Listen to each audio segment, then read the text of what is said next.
Hello everyone. तो ये है हमारे क्लास 10th का चैप्टर रिफ्लेक्शन एंड रिफ्रैक्शन। ये है इसका 5th पार्ट, जिसके अंदर हम पढ़ने वाले हैं कि आखिरकार ये न्यूमेरिकल कैसे होते हैं, u की वैल्यू कैसे फाइंड करते हैं, v की वैल्यू कैसे फाइंड करते हैं। जो न्यूमेरिकल तुमने देखे होंगे ये किस तरीके से किए जाते हैं वो हम देखेंगे इस वाले टॉपिक के अंदर। सबसे पहले हम देखते हैं कि मिरर के अंदर ये जो u v है f है ये क्या होता है और इनका रिलेशन क्या होता है। तो एक बार ध्यान देखना भाई, ये सबसे इंपॉर्टेंट पार्ट है आपका। तो सबसे पहले क्या है हमारा मिरर फॉर्मूला जो होता है मिरर के लिए, मिरर के अंदर जब भी u v और f का रिलेशन होता है वो यहीं से निकलता है। चार चीज़ें होती हैं, डिस्टेंस चार चीज़ें होती हैं। एक होता है हमारा रेडियस ऑफ कर्वेचर r, एक होता है फोकल लेंथ f, एक होता है ऑब्जेक्ट डिस्टेंस u और एक होता है इमेज डिस्टेंस v। तो ये r और f का रिलेशन तो सब जानते हो कि r जो होता है हमारा वो फोकस का डबल होता है, डबल होता है फोकस का। फोकस की जो वैल्यू होती है वो r का आधा होती है। r का क्या होती है? आधा। उसके बाद इन तीनों में u v और f में क्या रिलेशन होता है, इन तीनों में जो रिलेशन होता है उसी को हम बोलते हैं मिरर फॉर्मूला। क्या बोलते हैं? Mirror formula. तो mirror formula is just relation between u v and f of mirror. तो इसमें रिलेशन क्या होता है, अगर आप 1/u करते हो, रेसिप्रोकल ऑफ u लेते हो, रेसिप्रोकल ऑफ v लेते हो, दोनों को जोड़ते हो तो इसकी वैल्यू इक्वल टू आती है 1/f के। 1/u प्लस 1/v या 1/v plus 1/u is equal to बराबर क्या होता है? 1/f के। तो ये आपका मिरर फॉर्मूला होता है। अब इसमें दूसरा जो चीज निकाली जाती है वो निकाली जाती है मैग्निफिकेशन। मैग्निफिकेशन का मतलब क्या होता है भाई, ऑब्जेक्ट जो है वो बड़ा बनेगा या छोटा बनेगा। थोड़ा ध्यान देखना, मतलब मैग्निफिकेशन को हम m से डिफाइन करते हैं। अगर m की वैल्यू 1 से बड़ी आती है, पॉजिटिव नेगेटिव साइन नहीं देखना, सिर्फ वैल्यू देखना है, मैग्नीट्यूड देखना है। अगर 1 से बड़ी आ रही है इसका मतलब इमेज बड़ा बन रहा है। अगर 1.5 आ रही है मतलब 1.5 गुना बड़ा बन रहा है, 1.5 टाइम्स ज़्यादा बड़ा बन रहा है। m की वैल्यू 10 आती है मतलब जो इमेज बनेगी वो 10 टाइम्स बड़ी बनेगी। मतलब m की वैल्यू जितनी ज़्यादा 1 से बड़ी आएगी इमेज उतना ही ज़्यादा बड़ा बनेगा, और m की वैल्यू 1 से छोटी आएगी तो इमेज भी क्या बनेगा आपका? छोटा बनेगा। तो सिंपल सी बात क्या है भाई, m की वैल्यू 1 से बड़ी तो इमेज बड़ा, m की वैल्यू 1 से छोटी तो इमेज भी छोटा। तो ये आ गया हमारे पास, m की वैल्यू 1 से बड़ी आएगी तो इमेज जो बनेगा एनलार्ज बनेगा हमारा, है ना, बड़ा बनेगा। और m की वैल्यू जो है 1 से छोटी आ रही है हमारी तो क्या बनेगा? डिमनेस्ट। क्या बनेगा भाई? डिमनेस्ट, है ना, डिमनेस्ट बनेगी। लेकिन m की वैल्यू इक्वल टू 1 आ रही है, परफेक्ट 1 के इक्वल आ रही है, तो ये होता है हमारा क्या? Same size. सेम साइज, जितना बड़ा ऑब्जेक्ट उतना बड़ा इमेज, सेम साइज बनेगा। तो नेगेटिव पॉजिटिव साइन का मतलब क्या होता है, मान लो m की वैल्यू जो है वो इक्वल टू -1.5 है तो क्या आएगा भैया इसका मतलब? देखो आपको बस ये 1.5 देखना, 1.5 मतलब 1 से बड़ा, नेगेटिव मत देखो, सिर्फ 1.5 देखो। तो 1.5 1 से बड़ा है तो इमेज भी क्या बनेगी हमारी? एनलार्ज बनेगी। लेकिन नेगेटिव साइन क्या दिखा रहा है यहाँ पे? ये नेगेटिव साइन दिखा रहा है आपको इमेज जो बन रही है वो रियल एंड इन्वर्टेड बन रही है। m की वैल्यू जो पॉजिटिव होती है तो इमेज बनती है वर्चुअल एंड इरेक्ट, और m की वैल्यू जो नेगेटिव होती है तो इमेज बनती है रियल एंड इन्वर्टेड। ध्यान रखना है कि नेगेटिव में जो इमेज बनेगी वो रियल एंड इन्वर्टेड ही बनेगी, ठीक है, इन्वर्टेड ही बनेगी, रियल इन्वर्टेड बनेगी, ध्यान रखना है तुम्हें, ठीक है ना, रियल इन्वर्टेड बनेगी। तो ये बात बड़ी सिंपल थी हमारी, m की वैल्यू से ही हमें पता लगेगा इमेज का साइज बड़ा हो रहा आ रहा है या इमेज का साइज छोटा आ रहा है। तो तुम ध्यान रखो कि भाई u v f का मतलब क्या होता है? u है ऑब्जेक्ट डिस्टेंस, पोल से लेकर ऑब्जेक्ट तक का डिस्टेंस होता है हमारा u, पोल से लेकर इमेज तक का डिस्टेंस होता है v, और फोकस तक का जो डिस्टेंस होता है फोकल लेंथ बोलते हैं। और इन तीनों के बीच का जो रिलेशन होता है वो सिंपल है, 1/u plus 1/v is equal to 1/f। बड़ा सिंपल सा रिलेशन है, वही मैंने तुम्हारे सामने लिख रखा है। और दूसरा m का फॉर्मूला क्या होता है? तो m का फॉर्मूला होता है हमारे पास -v/u, यानी इमेज डिस्टेंस अपॉन में ऑब्जेक्ट डिस्टेंस, या आप लिख सकते हो height of image upon height of object. Height, image का हाइट कितना और ऑब्जेक्ट का हाइट कितना है, इसका जो रेशियो होता है इसी को मैग्निफिकेशन बोलते हैं। तो भाई दो फॉर्मूले इंपॉर्टेंट है मिरर के अंदर न्यूमेरिकल्स करने में। पहला फॉर्मूला आपके सामने है 1/v plus 1/u is equal to 1/f। 1/v को आगे रखो, मैं ऐसा क्यों कह रहा हूँ क्योंकि आगे जब लेंस का फॉर्मूला आएगा तो इसके बीच में माइनस लगता है, 1/v माइनस 1/u। तो मैं दो अलग अलग फॉर्मूले में ध्यान नहीं रखने में ज़्यादा मेहनत नहीं लगेगी। सिंपल है, 1/v plus 1/u is equal to 1/f, और 1/v minus 1/u is equal to क्या आ जाएगा हमारा? 1/f। तो वो हमारा मिरर लेंस फॉर्मूला बन जाएगा, है ना। तो ये दो फॉर्मूले हमारे इंपॉर्टेंट है, ध्यान रखने तुम्हें। और u v f का मतलब क्या होता है? m का मतलब तुम्हें ध्यान रखना है, m की वैल्यू 1 से बड़ी आएगी तो इमेज बड़ा बनेगा, m की वैल्यू 1 से छोटी आएगी तो इमेज छोटा बनेगा, m की वैल्यू इक्वल टू 1 आएगी तो क्या बनेगा? Same size. m की वैल्यू नेगेटिव आएगी तो इमेज बनेगा virtual and real and inverted, और m की वैल्यू पॉजिटिव आएगी तो इमेज बनेगा वर्चुअल एंड इरेक्ट। क्या रखना, ठीक है ना। चलते हैं अपने अगले टॉपिक पे, फॉर्मूला अपना लिख लेना अच्छी तरीके से, ठीक है। अगला हमारा है साइन कन्वेंशन। देखो सबसे इंपॉर्टेंट पार्ट है क्योंकि साइन आपको देख के चलना पड़ेगा कि बिना साइन के तो ये न्यूमेरिकल हो ही नहीं सकते। सबसे ज़्यादा दिक्कत जो आती है बच्चों को वो साइन के साथ ही आती है, भाई नेगेटिव साइन कहाँ डालेंगे, पॉजिटिव साइन कहाँ डालेंगे, वगैरह वगैरह। ये जो साइन है यही सबसे बड़ी प्रॉब्लम हमारे साथ। तो तुम्हें क्या देखना है कि ऑब्जेक्ट का जो डिस्टेंस होता है वो यू होता है, और इमेज का डिस्टेंस हमारा v होता है। लेकिन आप पॉजिटिव लोगे या नेगेटिव लोगे, ये डिपेंड करता है आपके किस साइड में ले रहे हो। तो अगर एक छोटा सा रूल समझाऊं मैं आपको, जो भी मिरर के लेफ्ट साइड में होगा वो नेगेटिव होगा। एक्स एक्सिस वाई एक्सिस पढ़िए ना भाई, एक्स एक्सिस वाई एक्सिस में क्या होता है कि ये वाला पार्ट नेगेटिव होता है, ये वाला पार्ट पॉजिटिव होता है इस साइड में, ये वाला पार्ट नेगेटिव होता है एक्स एक्सिस का, ऊपर वाला वाई एक्सिस का पॉजिटिव होता है, नीचे वाला वाई एक्सिस का नेगेटिव होता है। तो ऊपर की साइड जो होगा पॉजिटिव, नीचे की साइड जो होगा नेगेटिव, लेफ्ट की साइड जो होगा वो नेगेटिव, राइट की साइड जो होगा वो पॉजिटिव, उसके अकॉर्डिंग ये डायग्राम बना हुआ है। लेकिन रूल भाई ये कहता है कि जिस डायरेक्शन में रे होती है अगर हम उसी डायरेक्शन में नाप रहे हैं, तो जैसे मान लो रे निकल रही है, रे कैसे जाएगी हमारी, रे ऐसे जाएगी, इधर की साइड जाएगी, ब्लैक ले लेते हैं इसको, तो रे कैसे जाएगी हमारी, रे कैसे जाएगी, ऐसे जाएगी, ऐसे जाएगी रे।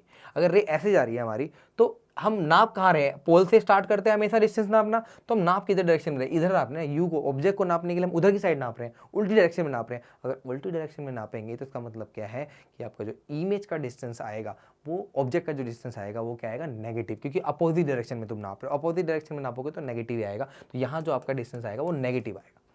क्लियर है। और अगर हम इमेज मान लो यहाँ बनी, इस साइड बनी इमेज आपकी, तो अब रे इधर जा रही है, रे की डायरेक्शन इधर है और नाप भी तो आप इधर ही रहे हो, तो डिस्टेंस जो आएगा वो हमारा क्या आएगा, पॉजिटिव। तो ये रे के अकॉर्डिंग बनाया गया था। बस तुम इतना ध्यान रख लो कि हमें तो हमेशा डायग्राम ऐसे ही बनाना है। तो जो भी ऐसे अगर हम खड़े कॉपी को देखें, इस साइड जो भी लेफ्ट साइड आएगा वो नेगेटिव आएगा, राइट साइड जो भी आएगा वो पॉजिटिव आएगा, ऊपर जो हाइट में होगा वो पॉजिटिव आएगा और नीचे जो हाइट में होगा वो नेगेटिव होगा। क्लियर है।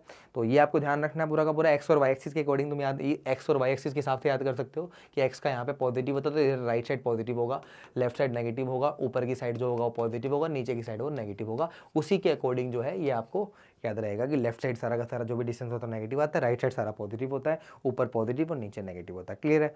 लेकिन इससे भी ज़्यादा इंपॉर्टेंट मैं तुम्हें फॉर्मूले में ऐसे याद करा दूंगा, नेगेटिव और पॉजिटिव साइन तुम्हें वही याद रखने हैं, तुम्हें तुरंत आंसर पता लग जाएगा कौन नेगेटिव और कौन पॉजिटिव होगा। ध्यान से लिखना है इस टॉपिक को, ठीक है। चलिए कुछ क्वेश्चन कर लेते हैं इस टॉपिक के। पहला क्वेश्चन आपको क्या कह रहा है, an object of height 4 centimetre. एक ऑब्जेक्ट की हाइट जो है, पहले जो भी डाटा गिवन दे रखा है उसको लिख लो, साइन कन्वेंशन डाल दो, उसके बाद फिर आगे बढ़ना है। तो हाइट ऑफ ऑब्जेक्ट जो है क्या गिवन दे रखा है हमें, यहाँ पे हाइट ऑफ ऑब्जेक्ट क्या गिवन दे रखा है, देखो भाई 4 सेंटीमीटर, यानी हाइट ऑफ ऑब्जेक्ट जो है आपका 4 सेंटीमीटर है, पहली चीज। दूसरा क्या है हमारा, डिस्टेंस कह रहा है kept at distance 30 centimetre from the pole, यानी ऑब्जेक्ट को है 30 सेंटीमीटर की डिस्टेंस पे रखा गया है, यानी यू की जो वैल्यू है हमारे पास क्या है 30। और मैंने आपको क्या बताया था, यू हमेशा नेगेटिव होता है, तो क्या लगा देंगे, बिना सोचे समझे नेगेटिव लगा देंगे। डाइवर्जिंग मिरर, तो मैंने आपको बताया था कि जो मिरर लाइट को इकट्ठा करते हैं, जैसे कॉनकेव मिरर लाइट को इकट्ठा करता है, एक जगह पर इकट्ठा कर देता है, तो कॉनकेव मिरर को बोलते हैं कन्वर्जिंग। कॉनकेव को क्या बोलते हैं हम, कन्वर्जिंग मिरर, कन्वर्जिंग। ध्यान रखना, कॉनकेव को हम क्या बोलते हैं, कन्वर्जिंग मिरर बोलते हैं। और जो कॉन्वेक्स होता है आपका, कॉन्वेक्स लाइट को फैला देता है, तो इसको हम बोलते हैं डाइवर्जिंग। क्या बोलते हैं, डाइवर्जिंग। तो कॉन्वेक्स जो होता है हमारा, इसी को हम डाइवर्जिंग मिरर कहते हैं। कहीं पे लिख लेना इसको, समझने में दिक्कत ना हो, डाइवर्जिंग मिरर है ना, डाइवर्जिंग मिरर बोलते हैं। तो डाइवर्जिंग मिरर जो है हमारे पास, डाइवर्जिंग मिरर जो है वो हमारा क्या होता है, concave, convex mirror, convex, sorry यहाँ पे मैंने स्पेलिंग ठीक थोड़ी दिक्कत कर दी, साफ लिख लेते हैं थोड़ा सा, convex, convex mirror, convex mirror, ठीक है। ध्यान रखना तुम्हें कि डाइवर्जिंग मिरर को हम कॉन्वेक्स मिरर बोलते हैं। तो यानी कॉन्वेक्स मिरर है, कॉन्वेक्स में जो फोकल लेंथ होती है कॉन्वेक्स मिरर की वो क्या होती है, कॉन्वेक्स के एक्स से याद कराया था पॉजिटिव होती है, तो फोकल लेंथ जो होती है वो पॉजिटिव होगी। तो फटाफट तो कॉन्वेक्स 10 सेंटीमीटर, तो प्लस 10 सेंटीमीटर आएगी हमारी फोकल लेंथ, आएगी प्लस 10 सेंटीमीटर। फिर 1/v मिरर फॉर्मूला लगाएंगे simple, 1/v plus 1/u is equal to 1/m। जो वैल्यू है साइन समेत, विद साइन कन्वेंशन डालनी है। 1/v की वैल्यू पता नहीं, 1/u की वैल्यू जो हमारे पास -30 है लिख दिया मैंने, 1/f की वैल्यू जो है प्लस 10 सेंटीमीटर डाल दिया मैंने। अब ये माइनस का उधर आके प्लस हो जाएगा, आपको पता है 1/v इज इक्वल टू हो जाएगा 1/10 प्लस 1/30। तो 1/v की वैल्यू जाएगी 30 और 10 का एलसीएम जो है 30 आ जाएगा, 10 1 जा 10, 30 1 जा 30, सॉरी 10 3 30 और 10 1 जा 10, तो ये जाएगा 30 1 30। तो 1/v की वैल्यू हो जाएगी 4/30, काटेंगे पूरा का पूरा, v की वैल्यू आ जाएगी 30/4 आ जाएगी, काटेंगे 2 जा 4, ये आ जाएगा 15। तो v की जो आ जाएगी 7.5 सेंटीमीटर आ जाएगी ना। तो v की वैल्यू पॉजिटिव आ रही है, प्लस 7.5 सेंटीमीटर, v की वैल्यू प्लस 7.5 सेंटीमीटर आ रही है। अब v आ गया हमारे पास, अब क्या निकालना है आपको, मैग्नीफिकेशन। तो m की जो वैल्यू होती है वो क्या होती है हमारे पास, -v/u पुट कर देते हैं, m बराबर -v की जो वैल्यू हमारे पास आई है प्लस 7.5 और u की जो वैल्यू आई थी वो -30 आई थी। तो माइनस माइनस कट जाएगा, तो m की वैल्यू जाएगी हमारे पास 7.5/30। थोड़ा सोल्व करेंगे इसको, तो यह जाएगा m इज इक्वल टू 75/300, काटेंगे ये 4 टाइम्स में कटेगा, तो m की वैल्यू आ जाएगी प्लस 1/4।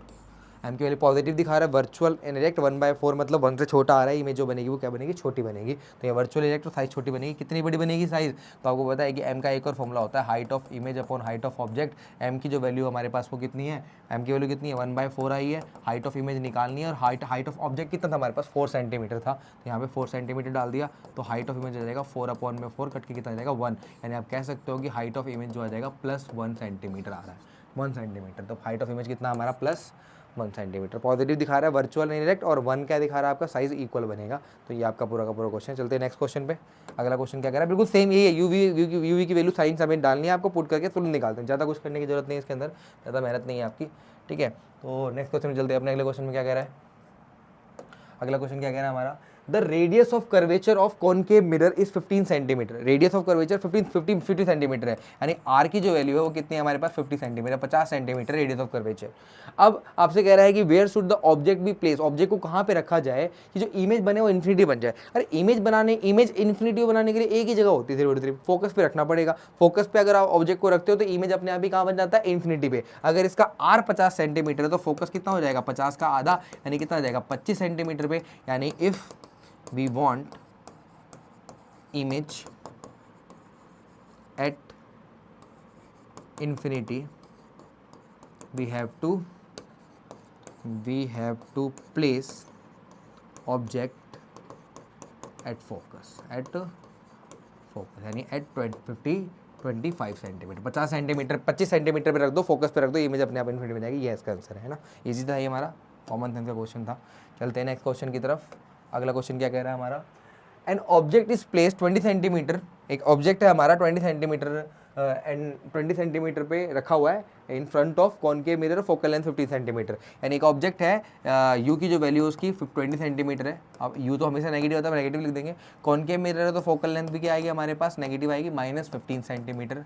क्या निकालना है, ऑब्जेक्ट की जो हाइट दे रखी है, हाइट ऑफ ऑब्जेक्ट दे रखा है 3 सेंटीमीटर, आपको दे रखा है हाइट ऑफ ऑब्जेक्ट दे रखा है 3 सेंटीमीटर। तो क्या निकालने के लिए कह रहा है, ये आपका साइज वगैरह पोजीशन वगैरह वही सेम चीज़ निकालने के लिए कह रहा है। तो पहले वी निकालते हैं, 1/v सब में 1/v + 1/u = 1/f, साइन समेत वैल्यू डालो, 1/v + 1/u की वैल्यू हमारे पास -20 है, 1/f की जो वैल्यू हमारे पास कितना है -15 है, ये वैल्यू माइनस की जगह प्लस हो जाएगी, 1/v = -1/15 + 1/20, 1/v = 15 और 20 का एलसीएम कितना आ जाएगा हमारे पास 60 आ जाएगा, 15 4 जा 60 -60 + 20 3 जा 60, तो 1/v की वैल्यू हो जाएगी -4 बढ़ाए तो -1/60, तो v की वैल्यू हो जाएगी हमारे पास 60 सेंटीमीटर, है ना, -60 सेंटीमीटर आ रही वी की वैल्यू। तो वी की वैल्यू आ गई हमारे पास -60 सेंटीमीटर।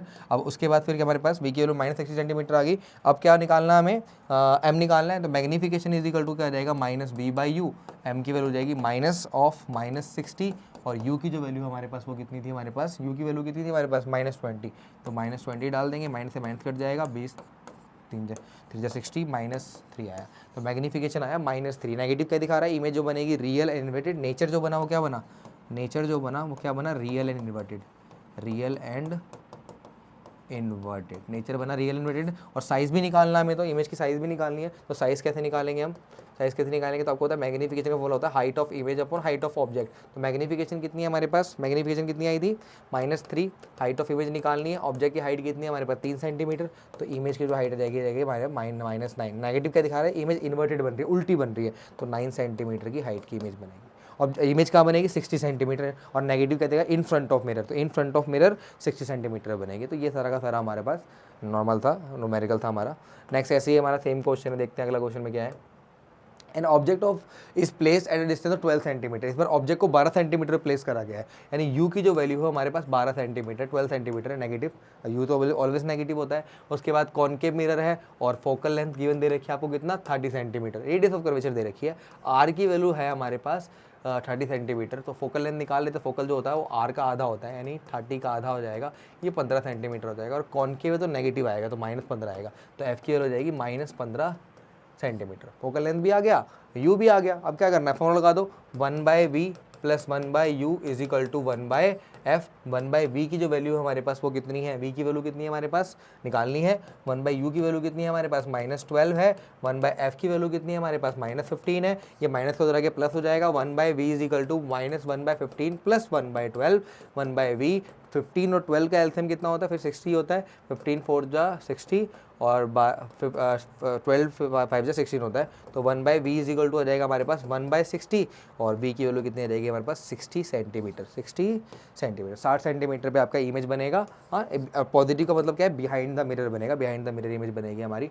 मैग्नीफिकेशन निकालना था, मैग्नीफिकेशन क्या आ जाएगा हमारे पास -v/u, m की वैल्यू नेगेटिव, v की वैल्यू कितनी है हमारे पास, v की वैल्यू कितनी है हमारे पास, बी की वैल्यू हमारे पास कितनी आई है +60 सेंटीमीटर, यू की वैल्यू कितनी आई है हमारे पास -12 है ना, -12 और 12 5 60, तो एम की वैल्यू हो जाएगी +5 का दिखा रहा है इमेज 5 टाइम्स बड़ी बनेगी, 5 गुना बड़ी बनेगी इमेज। और पॉजिटिव क्या दिखा रहा है, वर्चुअल एंड